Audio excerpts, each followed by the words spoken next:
అనేటటువంటిది రా అనేది కటపయాది సంఖ్యాశాస్త్రం ప్రకారము యవర్గలో రెండవ అక్షరం యారాలావా రెండవ అక్షరం.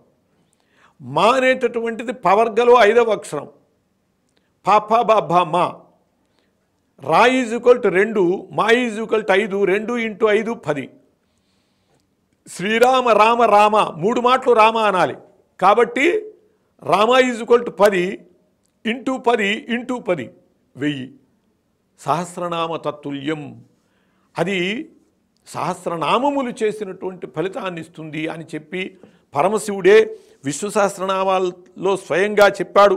అటువంటి శ్రీరామ నామము ఎంత గొప్పది అంటే భర్జనం శత్రు సైన్యానాం, పురాణాల్లో చెప్పబడుతూ ఉన్నది. ఆర్జనం సర్వసంపదాం, తర్జనం యమదూతానాం, రామ రామేతి గర్జనం అన్నారు. భర్జనం శత్రు సైన్యానాం, ఈ రామ రామ అనేటటువంటి గర్జనం మనం చేస్తూ ఉంటే, స్మరణ చేస్తూ ఉంటే శత్రు సైన్యానికి అది భర్జనముట. మనం రామ అన్నాము అంటే శత్రువులు హడలిపోతూ ఉంటారు. ఆర్జనం సర్వసంపదాం, దాతారం సర్వసంపదాం. ఆ రామ అనేటటువంటి శబ్దము సకల సంపదల్ని తెచ్చిపెడుతుంది. తర్జనం యమదూతానాం, యమదూతాలకి తర్జనముట అంటే మీరు రావటానికి వీల్లేదు అని చెబుతుంది. రామ అనే శబ్దం వినపడ్డదంటే యమదూతలు వెళ్ళిపోతారు, వాళ్ళు భయపడిపోతారు. రామ అన్నటువంటి చోట మనం ఉండకూడదు, అటువంటి వాళ్ళని మనం తీసుకువెళ్ళకూడదు అని చెప్పి రామ రామేతి గర్జనం. అలా రామ రామ అనేటటువంటిది అంత శక్తి కలిగినటువంటిది అని చెప్పోట తులసీదాస్ చెబుతాడు, ఉలటే పలటే జామిహై అని. ఆ రామనామము ఎలాంటిది, ఎంత శక్తి గలది అంటే అది తిరగా బోర్లా వేసినా కూడా పరిపూర్ణమైన ఫలితాన్ని ఇస్తుంది అన్నాడు.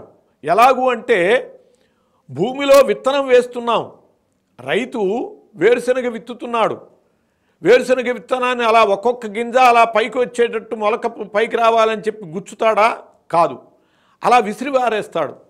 ఒకటి పక్కకు పడచ్చు, ఒకటి బోర్ల పడచ్చు, ఒకటి తిరగబడచ్చు, ఎట్లాగైనా పడచ్చు ఆ విత్తనాలు. కానీ మొలక వచ్చేటప్పటికి పైకే వస్తుంది. ఏ విధంగా అయితే రైతు వేసినటువంటి విత్తనము మొలక పైకే వస్తుందో, ఎటు వేసినా అది మొలక పైకే వస్తుందో, అట్లా రామనామము ఎటు పలికినా కూడా అది ఆ మోక్షాన్ని ఇచ్చేటటువంటి సత్ఫలితాన్నే ఇస్తుంది అని చెప్పారు. దానికి ఉదాహరణ మనకి వాల్మీకి మహర్షే. వాల్మీకి మహర్షికి ఆయన రత్నాకరుడు అని చెప్పి ఆటవికుడు. ఆ ఆటవికుడు దారులు కొడుతూ ఉంటాడు. సప్తర్షుల్ని కూడా వాళ్ళని కొట్టి వాళ్ళ దగ్గర ఉన్నది హరించడానికి ప్రయత్నం చేశాడు. ఆయనకి మంచి కాలం వచ్చింది.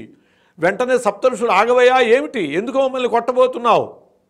డబ్బు కావాలి, ఏం చేస్తావు? భార్యాబిడ్డలకు ఇస్తాను. పిచ్చివాడా, నువ్వు ఇలా సంపాదించే దానివల్ల నీకు చాలా పాపం వస్తోంది, మరి ఈ పాపం కూడా నీ భార్యాబిడ్డలు తీసుకుంటారా అని అడిగారు. ఏమిటి పంతులు, పాపం వస్తుందా, అది వాళ్ళు తీసుకుంటారా లేదా అని అడిగొస్తానన్నాడు. వెళ్ళి భార్యాబిడ్డలను అడిగాడు. ఏమర్రా, నేను తెచ్చే సంపద వాళ్ళని వీళ్ళని కొల్లగట్టి తెస్తున్నాను, దారులు కాచి, మరి దాన్ని తింటున్నారు, దానివల్ల నాకు పాపం వస్తుంది అయ్యోర్లు చెప్పారు, ఆ పాపం కూడా మీరు తీసుకుంటారా అని అడిగాడు. అడిగేటప్పటికి వాళ్ళు చెప్పారు, చాలేవయ్యా, ఏదో నువ్వు మాకు తిండి పెట్టాలి కాబట్టి ఎలా తెస్తున్నావో మాకేమిటి, పెడుతున్నావు, తింటున్నాము, నీ పాపంతో మాకేంటి సంబంధం అన్నారు. తల తిరిగిపోయింది. వెళ్ళి సప్తర్షుల పాదాల మీద పడ్డాడు. నాకు మార్గం తెలియజేయండి, కర్తవ్యాన్ని నిర్దేశించండి అని ప్రార్థించాడు. ఇటువంటి దుష్ట ప్రవర్తనతో జీవించినటువంటి వాడికి రామశబ్దము నేరుగా ఉపదేశించటానికి అర్హము కాదు అని చెప్పి మరా అని ఉపదేశించారు. దాన్నే చెప్పించమన్నారు. అట్లాగే మరామ రామ రామ రామ రామ రామ రామ రామ అయిపోయింది. అలా ఉలటే పలటే జామే తిరగేసి చెప్పినా కూడా ఆయనకి రామమంత్రము పొందినటువంటి సత్ఫలితమే వచ్చింది. ఆ వాల్మీకి మహర్షి అందించినటువంటి రామాయణాన్నే ఈనాటికి కూడా మనం చదువుకుంటూ కూజంతం రామ రామేతి మధురం మధురాక్షరం ఆరుహ్య కవితాశాఖాం వందే వాల్మీకి కోకిలం అని చెప్పి ఆ వాల్మీకి మనం ఈనాటికి కూడా నమస్కారం చేసుకుంటూ ఉన్నాం.